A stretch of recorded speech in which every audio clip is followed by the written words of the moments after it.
Muchas gracias, amigos y amigas de Gaceta Laboral. Continuamos ahora con después de la transición que hicimos para ocuparnos de estas medidas de seguridad y salud urgentes que eran el plan de seguridad y los lineamientos, que es lo que más requieren ahora las empresas. Ahora retomamos nuestro módulo 1, sección 2. La primera parte del módulo 1, recuerdan que vimos principios, conceptos esenciales y ahora retomamos el tema porque todos esos principios y todos los conceptos sirven para poder abordar la ley de seguridad y salud en el trabajo y su reglamento y sus respectivas modificatorias, pero verlas como un sistema de gestión de seguridad y salud en el trabajo. Aquí entramos ya a una parte más dinámica y más operativa, pero que aún sigue estando en el plano legal. Luego, si no me equivoco, de 2 clases, ya verán con el ingeniero Rómulo Pineda, que estarán con él una semana, para ver la cuestión ya menos jurídica, sino de la aplicación. Ahora vamos a ver la aplicación de los principios y los conceptos en cuanto al sistema de gestión de seguridad y salud en el trabajo. La concepción que hacemos del sistema de gestión de seguridad y salud en el trabajo lo hacemos desde la perspectiva de que una vez conocidos muy bien los principios y los conceptos, el empleador, el capacitador, el auditor o quien asesora a una empresa o quien va a montar un sistema de gestión de seguridad y salud del trabajo, lo haga sobre la base de cumplir con obligaciones. Obligaciones que van a pasar por una parte sustantiva, que es saber qué se hace, cuándo se hace, cómo se hace cada una de estas obligaciones que vamos a dividir en grandes bloques, como veremos, documentos, registros, entes, obligaciones, exámenes, para apuntar que minimicemos la posibilidad de una contingencia en 2 ámbitos. Las contingencias en el ámbito de que ocurra un accidente por una condición subestándar en nuestro sistema y también que evitemos las contingencias frente a la autoridad inspectiva de trabajo, que es lo que verán con el doctor Tino Vargas. Muy bien, pero ya vamos apuntando a todo esto, ¿no? Recuerden, como les he mencionado, nuestro diplomado no está compuesto de meros temas que hemos puesto distintos autores, no, está concebido para apuntar a lo principista, lo legalmente operativo, lo operativo en términos ya de la puesta en marcha del sistema y la verificación de los estándares internacionales, para luego ver las responsabilidades y cómo afrontar un sistema inspectivo con el cual cerramos el círculo cuando ya estemos en entrado octubre. Los aspectos más importantes para cumplir en el sistema de gestión de seguridad y salud en el trabajo, por nombrarlos y verlos y ver cómo vamos a ir estructurando, es la implementación del Comité de Seguridad y Salud o el nombramiento del supervisor, la elaboración del Plan Anual de Seguridad y Salud en el Trabajo, la elaboración del Reglamento Interno de Seguridad, la implementación de los registros obligatorios, la implementación de la matriz de riesgos y de, aquí ya es IPERC, capacitación de los trabajadores, corrección de faltas y deficiencias a través de los procesos de autoevaluación y auditoría, el monitoreo de la salud de los trabajadores a través de los exámenes médicos ocupacionales y luego medidas de protección especiales que están fuera de la ley de seguridad y salud en el trabajo, pero que son parte del sistema obligacional que apunta a la protección de los trabajadores. Muy bien, los elementos mínimos del sistema de gestión de seguridad y salud en el trabajo, los agrupamos, como les mencionaba, en documentos. Aquí veremos el reglamento interno de seguridad, la política y objetivos en materia de seguridad y salud en el trabajo, la identificación de peligros y riesgos y la forma de contenerlos, que es el IPER, el mapa de riesgos, la planificación de acción preventiva, el plan anual de seguridad y salud en el trabajo, las capacitaciones, la actualización de los documentos. Veremos también la necesidad de incluir en los contratos de trabajo las condiciones en las cuales se desarrollan las actividades y los posibles riesgos a los que se ve expuesto el trabajador en cualquier tipo de contrato. Estemos hablando de un contrato por tiempo indeterminado, un contrato por tiempo determinado, un contrato a tiempo parcial, un contrato de trabajo a distancia, un contrato de trabajador extranjero, cualquier forma de contrato debe tener cláusulas donde se determinen el tipo de actividades y el nivel y tipo de riesgos a los que se ve expuesto el trabajador. Veremos la conformación de los entes, sea el comité o el supervisor de seguridad y salud en el trabajo.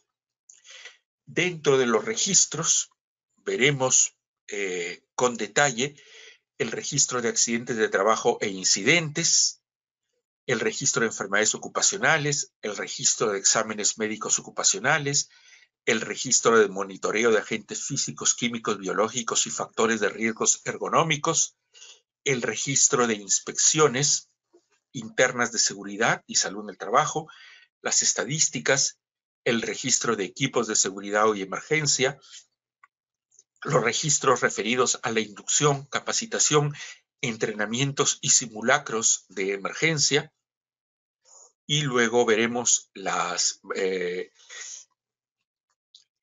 obligaciones referentes a la exhibición de estos registros y la conservación de estos registros, ¿no?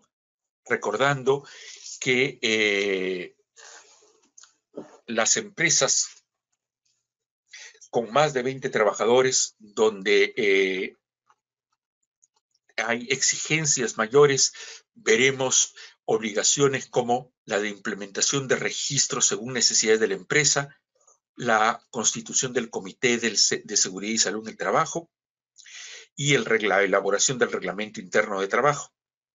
En cambio, las obligaciones para empresas de 20 o menos trabajadores, se les exige capacitar y nombrar a los trabajadores de las áreas productivas y tener un supervisor de seguridad y salud en el trabajo, que hace las veces de el órgano colegiado para empresas de mayor magnitud, que es el comité. Muy bien, comencemos dentro de esta distribución obligacional de grandes bloques que conforman el sistema de gestión de seguridad en el trabajo. Nos vamos a detener primero en los documentos. También se les denomina, algunos autores los denominan, documentos del sistema de gestión de seguridad y salud en el trabajo. Veamos primero respecto de la obligatoriedad. El primer documento es la política y objetivos en materia de seguridad y salud en el trabajo. Todas las empresas tienen que tener. Aquí no hay distinción en cuanto al número de trabajadores. Todas las empresas. El reglamento interno de seguridad y salud en el trabajo, solamente las empresas que tienen más de 20 trabajadores, salvo que tuvieran alguna norma sectorial, que tenga un grado de obligatoriedad mayor o un estándar de seguridad mayor. Recuerden que les mencioné de cómo iban a interactuar las normas generales que aquí desarrollamos, las normas de la Ley de Seguridad y Salud en el Trabajo, frente a posibles normas sectoriales que pueden estar contenidas en leyes, en decretos supremos, resoluciones ministeriales y a veces en directivas. No importa la jerarquía. Aquí lo que va a importar es si una norma sectorial tiene una mayor, un mayor estándar obligacional y de seguridad. En ese caso se aplicará la norma sectorial. Otros documentos son la identificación de peligros, evaluación de riesgos y sus medidas de control, que es el IPERC. Todas las empresas tienen que tenerlo.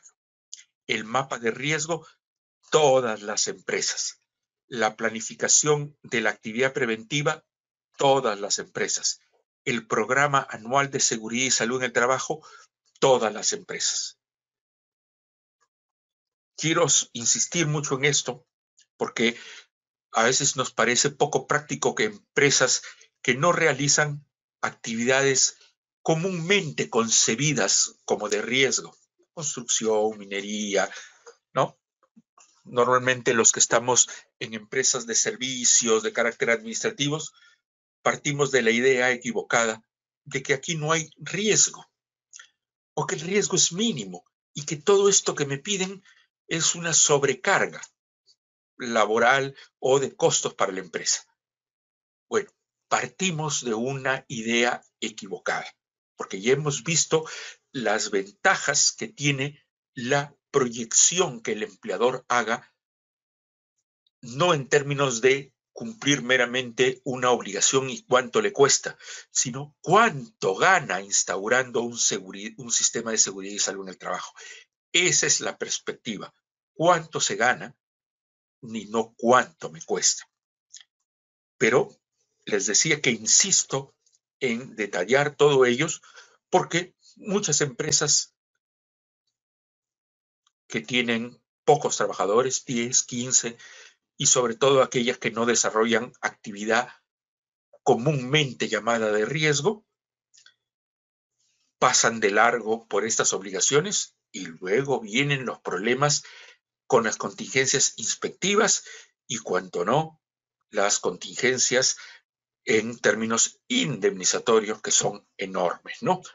Por lo tanto, la regla en cuanto a documentación es que todos los documentos son obligatorios para todas las empresas, con la única excepción del reglamento interno de seguridad, que solamente es exigible para aquellas empresas de 20 o más trabajadores, salvo que una norma sectorial, de acuerdo a y normalmente es en aquellos sectores de actividades de riesgo, exija de todas maneras el reglamento interno de seguridad y salud. Muy bien, veamos la política de seguridad y salud en el trabajo. Primero, vamos siempre a definir, luego quién lo hace, quién es el responsable, ¿no? Y algunas variaciones sustantivas que se han dado, pero en forma temporal, por la emergencia sanitaria del COVID, que va a afectar algunas de las obligaciones que vamos a ver, independientemente de lo que ya vimos en las dos últimas clases, que es para el plan. Esto es para el sistema de gestión y seguridad y salud en el trabajo, que es más amplio y que igualmente se ha visto afectado por disposiciones especiales que se han dado en el entorno y como consecuencia de él, la emergencia sanitaria por la pandemia del COVID-19. Muy bien. Política de seguridad y salud en el trabajo. Es un documento declarativo. Cuando se habla de políticas, me acuerdo una ex asistente y ahora colega mía, la doctora Fiorella de Martini, me decía con un poco de razón cuando me dice, oye, esto, Jorge, me suena a mucho floro. Hay cosas que veo más importantes, pero política es una cuestión casi declarativa. ¿Cómo supervisas el cumplimiento de una política? Porque no aterriza en obligaciones concretas como son las que veremos más adelante. Dijo, esas serían las más importantes. Bueno, no le falta razón, pero la política es si es que queremos encontrarle el sentido y aprovechar, ya que estamos obligados a redactar la política, bueno, redactémosla o tomemos prestado, porque normalmente comenzamos, es raro que comencemos de cero, alguien nos presta una política y la adaptamos. Eso sí, no vamos a, como dicen entre gitanos, no nos leemos las manos. Es lógico que comencemos con algún documento que se nos preste, que alguien nos alcanza, que alguien utilizó para otro tipo de empresa, de otro tamaño, de otra actividad, pero que nos sirve de base por lo menos para lo formal, para la estructura, pero nunca hagamos un copia y pega automático. La política nos sirve porque ¿saben qué es? Es una declaración que hace el empleador a través de un documento. Es la formalización de la visión que tiene el empleador del sistema de seguridad y salud en el trabajo y los propósitos que tiene, las metas que quiere lograr alcanzar, en qué tiempo, con qué costo, con la participación de quienes. Una política es un documento general que sirve de base para la planificación preventiva, en el que se define el compromiso de la dirección y los objetivos que se plantean con relación a la prevención de riesgos laborales. Claro, ahí viene la objeción de mi colega, la doctora De Martini, cuando me dice, eso es floro. Compromiso de la dirección y objetivos, normalmente muy generales. Claro, pero que después van a aterrizar en obligaciones concretas, que las vamos a ver aquí, más adelante. Pero si esas obligaciones las vemos así independientemente, pierden de repente sentido, pierden el orden, pierden el norte, el objetivo que tienen, que es lo que le da la política. La política en cuanto planeamiento principal le va a dar orden y estructura a las obligaciones menudas que vamos a ver más adelante. Nos van a orientar a por qué cumplir con esto, por qué hacer una auditoría con determinada frecuencia, qué es lo que me he planteado en las políticas. Bien, la política es un acto declarativo de la intención, pero intención real, obviamente, del empleador. Como les mencionaba, se debe evitar, y está en negritas, se debe evitar copiar literalmente la política de otra organización, pues la política es un documento propio de la organización y ser elaborada en forma participativa y responder a lo que efectivamente quiero lograr. No sirve de ejemplo otro, pero de repente, si yo soy un colegio y tomo el de una minera, obviamente el de la minera pues tiene una proyección enorme, tiene muchísimo mayor peso que respecto a la de una entidad educativa, una entidad de servicios administrativos y una entidad comercial.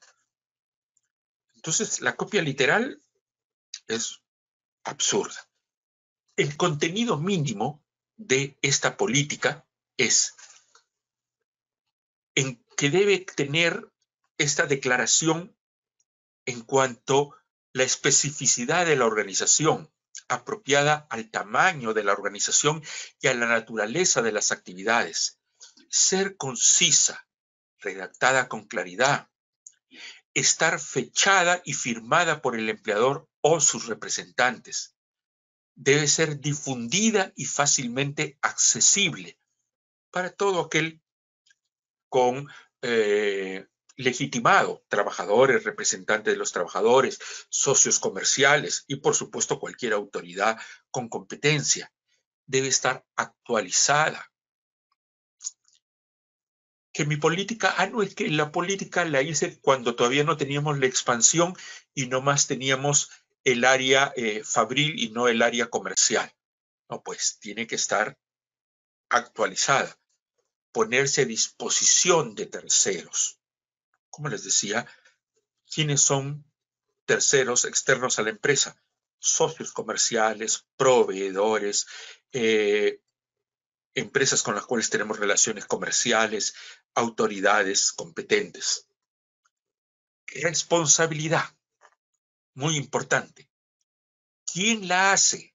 La redacta el empleador con participación del comité o del supervisor de seguridad y salud en el trabajo.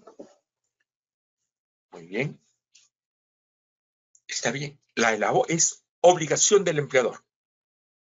Y el empleador no la hace solo, sino lo hace conjuntamente con el comité y el supervisor de seguridad, o el supervisor según sea el caso. Por lo tanto, tiene un carácter participativo. Otro reglamento importante, documento importantísimo, el Reglamento Interno de Seguridad y Salud en el Trabajo. La obligación, de acuerdo con la ley general, es para las empresas con 20 o más trabajadores. 20 o más trabajadores deben tener su Reglamento Interno de Seguridad y Salud en el Trabajo. No confundir con el Reglamento Interno de Trabajo, que ve las cuestiones de comportamiento, conducción, permisos, etcétera, jornadas y horarios. El reglamento interno ve todo lo concerniente a lo que estamos desarrollando, entidades, documentos, obligaciones, derechos, compromisos de las partes, es decir, del empleador y sus funcionarios, del trabajador y sus representantes, y de los entes en seguridad, como el comité y el supervisor. ¿De quién es responsabilidad? La redacta el empleador. Aquí la norma no nos dice que es con participación, la elabora el empleador. ¿Que la puede hacer con participación del comité? Sí, pero por lo menos quien está encargado de hacer el reglamento, según la ley, el empleador. Si el empleador tiene una política muy participativa, está facultado pero no obligado, a hacer participar al comité o al supervisor. Pero quien lo aprueba el reglamento, sí es el comité o el supervisor de seguridad y salud en el trabajo. Muy bien.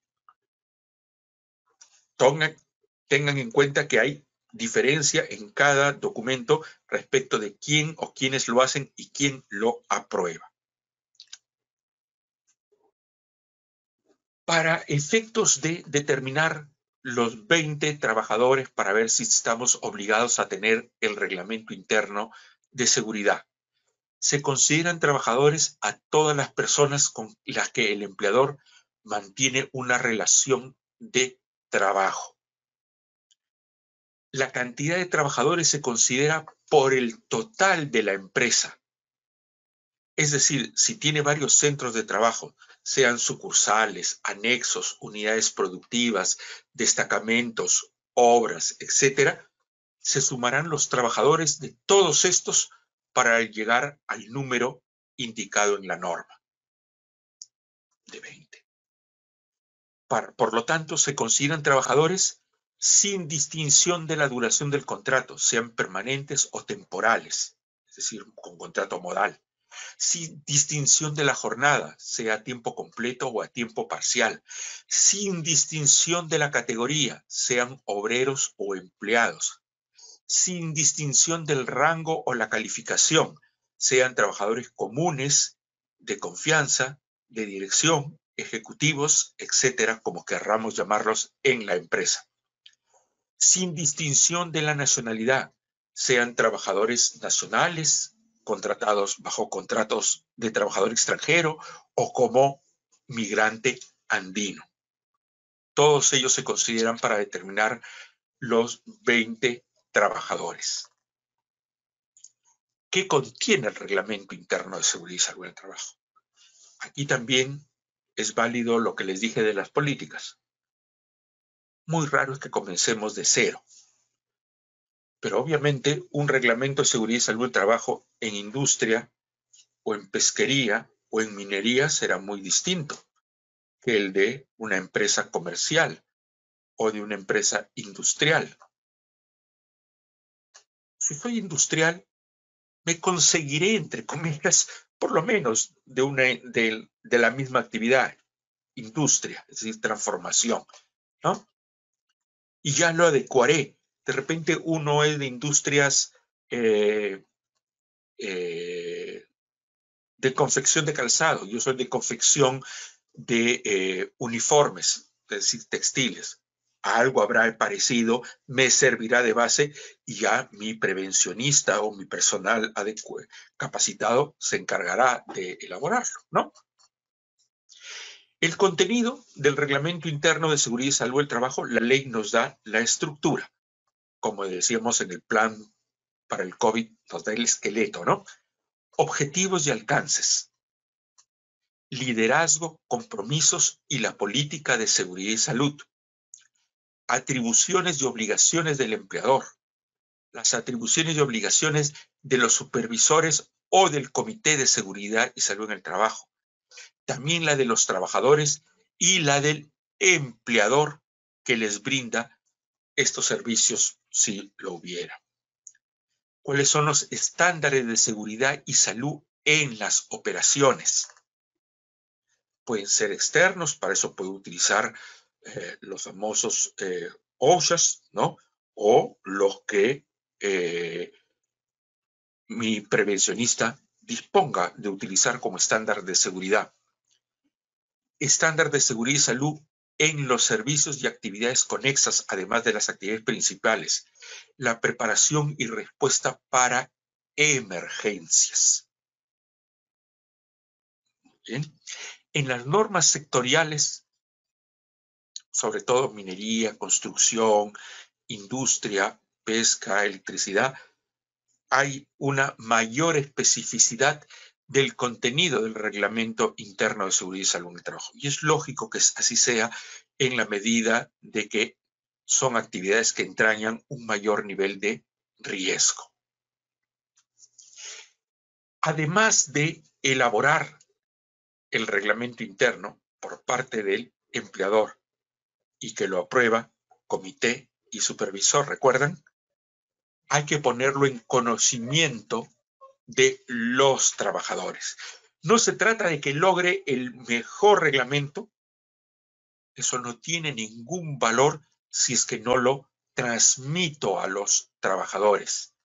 Y lo tengo que transmitir, entregar mediante un medio físico o digital, tanto el original como cualquier modificatoria. Debe quedar constancia o cargo. Recordemos que la pandemia un poco que nos ha recordado que ya existía desde finales del 2016 el decreto legislativo 1310 que tiene medidas para la simplificación administrativa, tanto para las administraciones públicas como para las administraciones privadas. Todo empleador, en mayor o en menor medida, implica una administración, ¿no es cierto? Y lo que se busca es que las formalidades tengan un sentido de dar seguridad, pero no la formalidad per se, por sí misma. De tal manera que si es que un medio no tradicional como la entrega física en papel la puedo hacer a través de un USB, un CD-ROM, un cargar en las computadoras, un envío al correo institucional, según de que el tipo de empresas. En algún caso me dirán, el trabajador no tiene otra forma de tenerlo porque no usa una computadora, o me resultaría muy caro darle una computadora a cada uno de ellos, o montar un sistema de información, se lo doy en forma física. Bueno, sea físico o digital, pero que cumpla con el sentido de informar. del contenido del reglamento interno de seguridad y salud en el trabajo. Y obviamente que quede una constancia de la entrega, sea en forma física o digital. Esta obligación, nos recuerda la norma, se extiende a los trabajadores destacados mediante intermediación o procesos de tercerización, también a las personas bajo modalidades formativas laborales y a todo aquel cuyos servicios subordinados o autónomos se presten de manera permanente o esporádica en las instalaciones del empleador. Puedo ser un auditor contable, financiero, un auditor de procedimientos administrativos, un auditor en materia de seguridad y salud en el trabajo, de obligaciones laborales, etcétera, que voy por encargo de un tercero o por contratado directamente como profesional, y si voy con cierta continuidad o voy a quedarme un tiempo considerable en las instalaciones para hacer el trabajo encomendado, aun cuando sea trabajador autónomo, pero si hay esa presencia, por lo que vimos del principio de prevención que abarca a todos los que laboran en ese entorno, sean trabajadores dependientes o no, sean trabajadores propios o de un tercero. Por lo tanto, habrá comunicación también para estas personas del reglamento interno.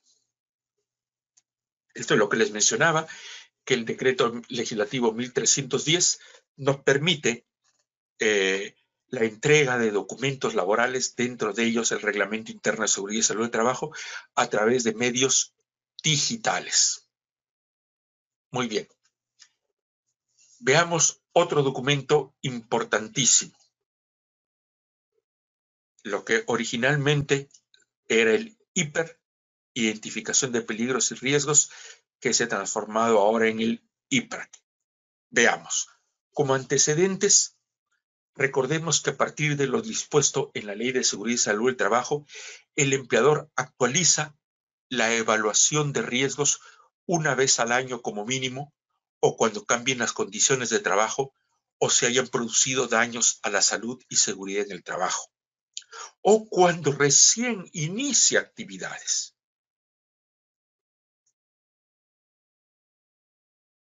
Ahí levanto. El IPERC viene a ser como la partida de nacimiento del sistema de gestión de seguridad y salud de trabajo, porque en un momento determinado he hecho la evaluación y la investigación de los riesgos, los peligros y las formas para contenerlos. Y luego deberé hacer una revisión dependiendo de que ocurren, bueno, por lo menos una vez al año, pero a su vez también cuando ocurran cambios en las condiciones de trabajo o se hayan producido daños sustantivos a la salud. Sobre esa base, el empleador debía identificar los peligros y evaluar los riesgos para la seguridad y salud en el trabajo de manera periódica. Esto se hacía a partir del IPER. En cuanto a procedimiento, y esto es bien importante, ya tienen ustedes la base cuando hablábamos del plan COVID, ¿no?, que es documento y proceso. El IPER también es un documento, pero que implica un procedimiento que nos permite obtener información sobre los peligros que existen en el lugar de trabajo, en función de la actividad que se desarrolla, en cuanto a los procesos productivos o de servicios, en cuanto a la infraestructura, los insumos, los recursos humanos, entre otros, y evaluar sobre esa base los niveles de riesgo que estos peligros generan para la salud y la seguridad, para prevenir los daños en la salud de los trabajadores o de los quienes están presentes en la institución. Si hemos hablado de que los anteriores documentos me podía tomar prestado, este más difícil todavía. Muy difícil que me copie un IPER y tenga éxito. Porque miren, acá hay muchas particularidades. Puedo leer uno para aprender, conociendo la realidad del otro, pero de ahí plantearme, porque tengo que levantar la información de los peligros que existen en el lugar de trabajo, no en el del trabajo del amigo que me prestó el hiper o que me pasó por el correo electrónico el hiper. En función de la actividad de la empresa, del tipo de procesos productivos o de servicios, la forma en que están organizados los servicios, los insumos que se utilizan, la infraestructura o instalaciones, los recursos humanos, es decir, las personas que trabajan ahí. Todo ello le da particularidad para que sobre esa base identifiquemos los peligros y los riesgos a los que se encuentra el trabajador. Esa es la la visión tradicional que ha habido, pero se ha ampliado el concepto original del IPER, que es identificación de peligros y riesgos, para llamarlo ahora IPER, con una C adicional, que es la identificación de peligros, evaluación de riesgos y determinación de controles. Ya lo habíamos visto en los principios, ¿recuerdan? Y esos principios no han cambiado, estaban en la ley desde siempre. Quiere decir que el hiper tradicional no se condecía con la prevención de riesgos, que comienza identificando y evaluando los peligros y los riesgos. Sí, pero determinar los controles del mismo. No decir, acá identifico un riesgo porque estoy utilizando calderas de vapor, que son per se peligrosas por el peligro de fugas, de explosión o de explosión. Y la evaluación del riesgo es el siguiente: alto, mediano, muy alto. Ya, muy bien. ¿Y qué vas a hacer, pues, para controlar? Entonces, ahí, en la determinación de controles, podré decir, y esto lo verán con el ingeniero Pineda, invento yo algunos o recuerdo los que cuando escuchaba al ingeniero Pineda, en todo caso les adelanto lo que estoy seguro él les va a explicar muy bien. Por ejemplo, respecto de esta caldera, ¿cuál es el estándar que voy a utilizar? ¿Qué mecanismos de medición? Determinado aparato. Ese aparato tiene una certificación, una calibración. Bueno, voy a contratar a esta empresa para que lo calibre bajo tal estándar internacional. Y tiene que ser una empresa determinada. Muy bien. Luego tengo que ver la evaluación de materiales y procedimientos. ¿Y cuántas veces? ¿Quién se va a encargar de dicha evaluación? La capacitación en el uso de estos bienes y procedimientos alrededor de las calderas. Esa es la determinación de controles. Identificado el peligro y el riesgo, ¿qué voy a hacer para minimizar que el riesgo termine convirtiéndose en algo real, que es un daño a la persona, a las instalaciones o al medio ambiente?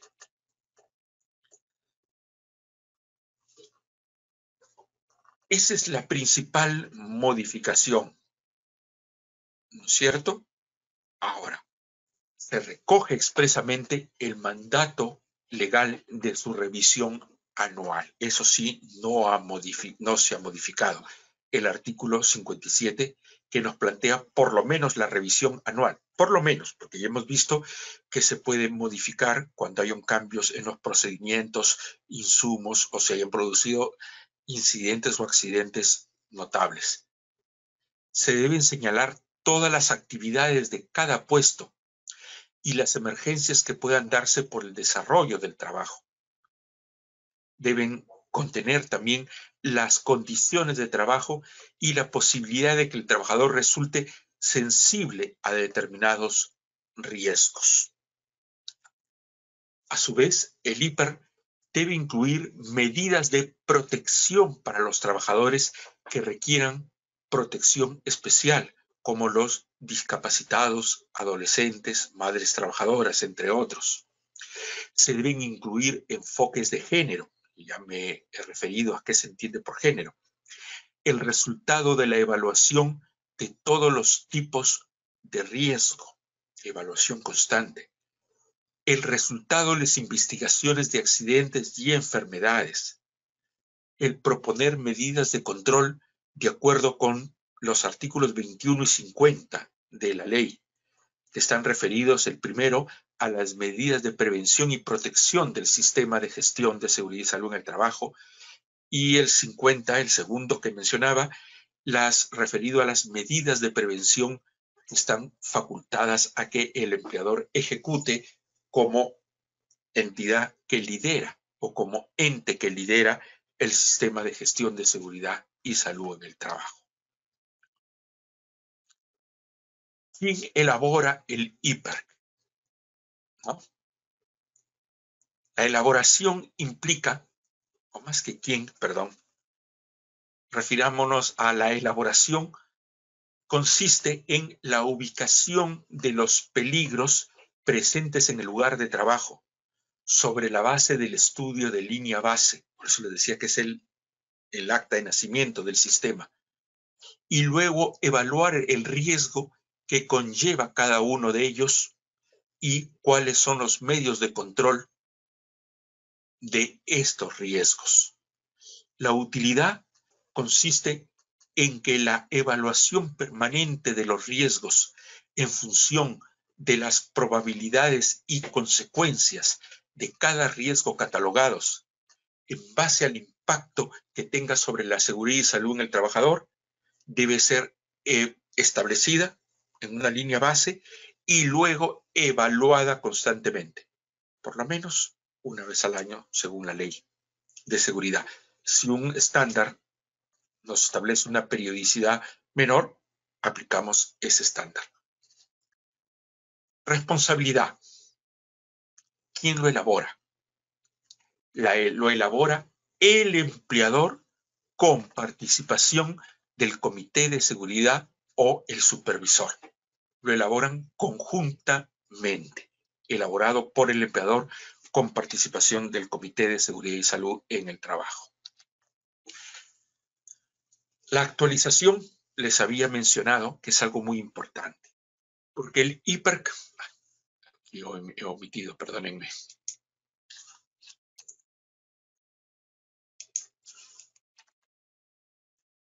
El IPERC establece el trabajo sobre una línea base, ¿no es cierto? Y luego tengo que ir haciendo las actualizaciones. ¿Por qué? Porque la línea base se establece sobre la identificación previa al inicio de labores, determinando la existencia de un peligro, cuál es el nivel de riesgo para cada puesto de trabajo en cada área de trabajo. ¿Bien? Y cuáles son las medidas de control. Luego comienza ya a funcionar la empresa. Esta es mi línea base sobre lo que establecí. Veo, está funcionando, identifiqué bien el riesgo. ¿Es verdaderamente peligrosa esta actividad o esta sustancia? ¿O es más o es menos peligrosa? ¿Implica mayor o menor riesgo? ¿Es suficiente el control de riesgos que hice? Puede que sí, puede que no. Entonces, eso se determina ¿en qué momento? En la evaluación. Por eso el IPERC no solo es documento, el IPERC es procedimiento, porque el IPERC se está reinventando en cada momento. ¿Bien? Esa es la visión dinámica que tienen que tener del IPERC. El empleador, por eso, ya aterrizando, digamos, esta reflexión que les acabo de mencionar, el empleador debe actualizar la evaluación de riesgos una vez al año como mínimo. Cuando hay cambio de condiciones de trabajo, cuando se hayan producido daños a la salud y seguridad en el trabajo, Asimismo, si los resultados de evaluación de riesgos lo hacen necesario, se debe analizar controles periódicos de la salud de los trabajadores y las condiciones de trabajo para detectar situaciones potencialmente peligrosas. Debo también analizar y montar sistemas o medidas de prevención, incluidas las relacionadas con los métodos de trabajo y de producción, de tal manera que estos garanticen el más alto grado de protección a la seguridad y salud del trabajo de los involucrados. El mapa de riesgos. El término de mapa es muy bueno porque el mapa, en el sentido que pensamos en una locación, ¿no? O en un área geográfica, es un esquema para ubicarnos, saber cómo llegar de un sitio a otro o dónde está cada cosa, dónde está ubicada cada región, ¿no? Dependiendo. Hay mapas geográficos, mapas hidrográficos, mapas políticos, mapas poblacionales o demográficos. En el mapa de riesgo, ¿qué implica? Es determinar la ubicación espacial de un riesgo. La ubicación espacial del procedimiento o evaluación de ese riesgo. La ubicación del mecanismo o medio o elemento de contención de ese riesgo. Ese mapa será más complejo mientras más complejas sean las actividades. Es un plano de las condiciones de trabajo que puede emplear diversas técnicas para identificar y localizar los problemas y las acciones de promoción y protección de la salud de los trabajadores. Debe elaborarse con la participación de la organización sindical, con representantes de los trabajadores, con los delegados y el Comité de Seguridad y Salud en el Trabajo, y exhibirse en un lugar visible. En las empresas, por ejemplo, administrativas, basta uno donde se ubican las escaleras, lugares de escape, los baños, donde están las luces de emergencia, donde están ubicados los extintores, donde está ubicado el botiquín, las salidas, entradas, ¿no? Zonas de peligro, etc. Pero cuando es más compleja la actividad, ya no solo bastará ese plano. Habrá un segundo especializado, por ejemplo, respecto de la ubicación de sustancias peligrosas, de radiaciones peligrosas, de los mecanismos para el tránsito de una a otra unidad espacial. Entonces, que se superponga todo en un solo plano a veces hace muy difícil su lectura. Se ponen distintos planos. Un plano respecto de acceso. Segundo plano, ubicación de procedimientos, sustancias y materiales peligrosos. Tercer plano, ubicación de los elementos de protección contra incidentes y accidentes, porque lo amerita, ¿no es cierto?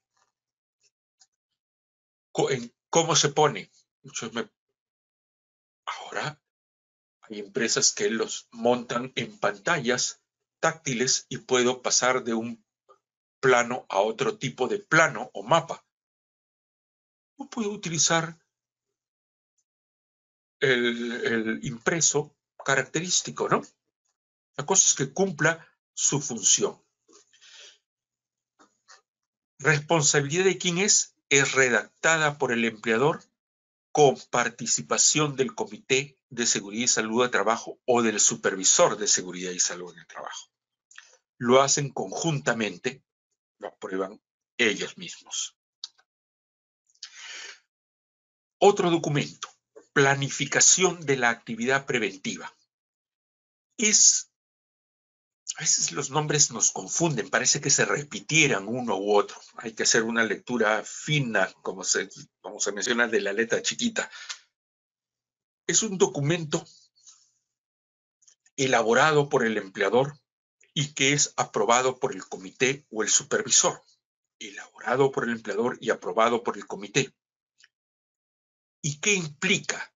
Implica el desarrollo del plan anual de capacitación, que debe enfocarse a que cada trabajador reciba capacitación específica en los riesgos a los que se ve expuesto en el centro de trabajo, respecto de los procesos nuevos que tengan que ver con la seguridad y salud en el trabajo, reforzar las áreas donde se registre una falta de adecuada capacitación o situaciones subestándar, ¿no es cierto?, a fin de corregir las deficiencias o actitudes no preventivas.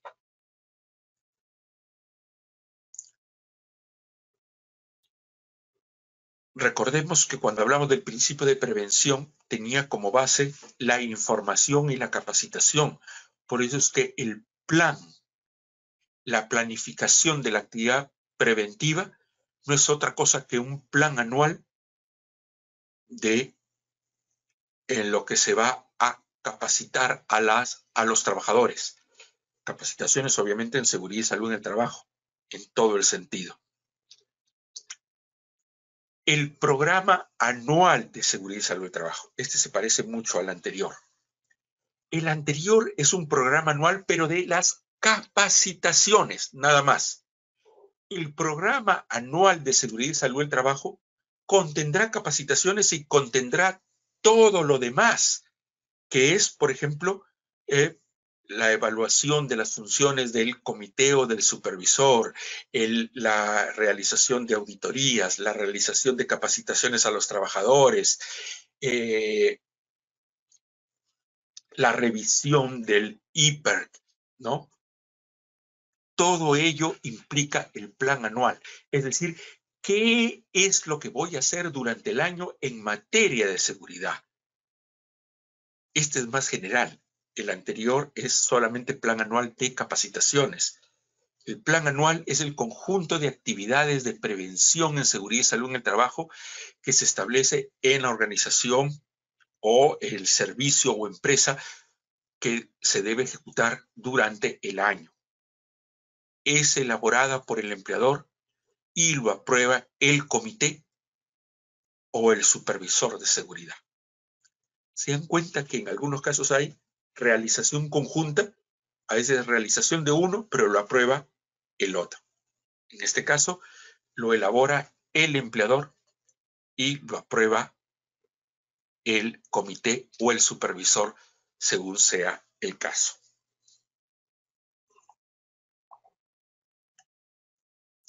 Disculpen.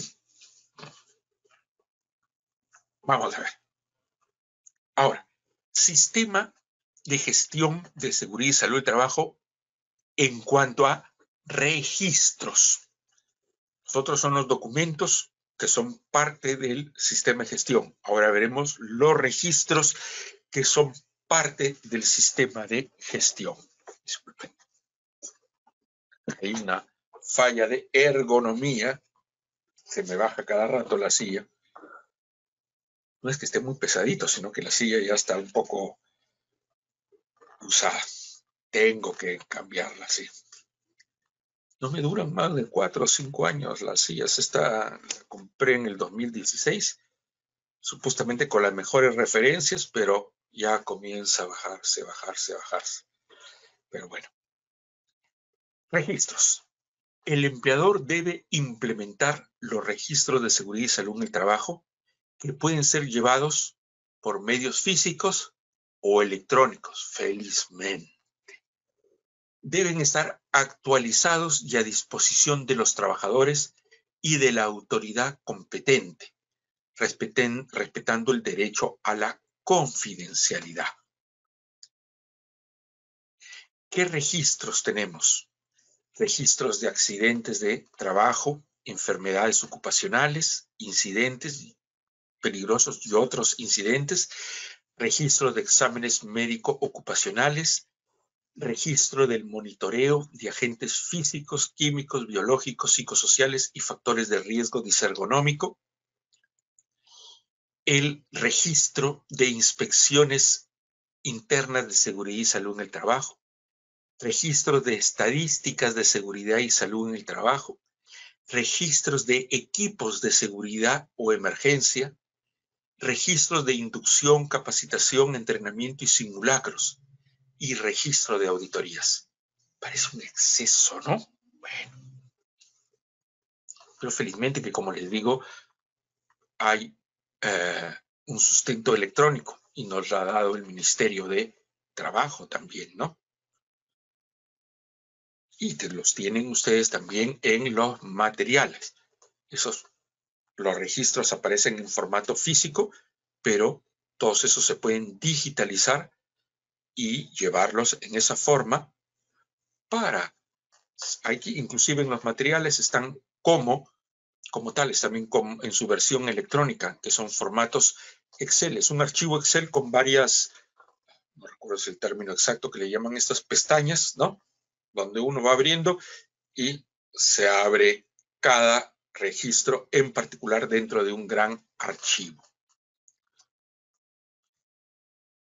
La resolución ministerial 085-2013 estableció que las microempresas de todos estos 8 mencionados solamente están obligados a llevar 3, también en forma física o electrónica.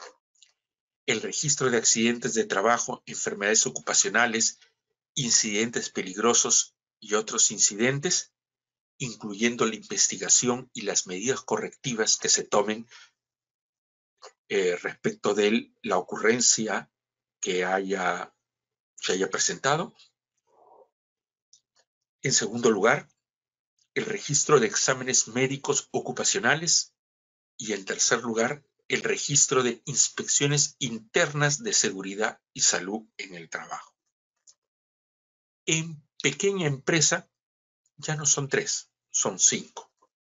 También el registro de accidentes de trabajo, enfermedades ocupacionales y más, registro de exámenes médico ocupacionales, registro de monitoreo de agentes físicos, químicos, biológicos, psicosociales y factores de riesgo disergonómico, registro de estadísticas de seguridad y salud en el trabajo y el registro de auditorías. Esto es para las pequeñas empresas.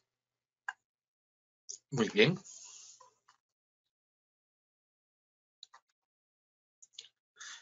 Las facilidades que están en el marco, que son las que acabamos de mencionar, son de 2 tipos. El hecho de que las pequeñas empresas lleven menos registros que de los 8 mencionados y además se puedan llevar también en forma electrónica. Llevarán sobre todo aquellas entidades o empresas que no realicen actividades de alto riesgo, se llevarán registros simplificados, ¿no? Los registros tienen particularidades en cuanto a determinadas circunstancias que se den en la prestación del servicio o cómo está organizada la empresa. Por ejemplo, cuando dentro de la empresa hay participación de entidades, de intermediación y tercerización. En los casos de los empleadores de intermediación o tercerización, el usuario principal que recibe a los trabajadores de la intermediadora o tercerizadora también deben implementar los registros para las personas que puedan estar llevando bajo, por ejemplo, modalidades formativas laborales, practicantes y ellos, ¿no? Y los que presten servicios de manera independiente, siempre y cuando presten estos servicios en forma total o parcialmente en sus instalaciones. Independientes son los ejemplos que les he mencionado, ¿no? Del auditor contable, el auditor financiero, del abogado que llega a hacer un trabajo a la empresa. En el caso de registro de micro y pequeñas empresas, recordemos lo que acabo de mencionar, el se ha establecido un régimen simplificado de documentos y registros aprobado por la Resolución Ministerial 085-2013-TR, en que se exige un número más acotado, pequeño, de registros, ¿no? Ahora, el Ministerio de Trabajo, mediante resolución ministerial, podrá indicar qué sectores o actividades de baja complejidad le pueda ser aplicable al sistema simplificado. Esto lo puede ir determinando el Ministerio de Trabajo con sucesivas normas que se den, ¿no? La exhibición de registros. Para la exhibición de registros hay algo importante, que es la idea de la actualización del registro. Para la exhibición del registro, el empleador debe contar con un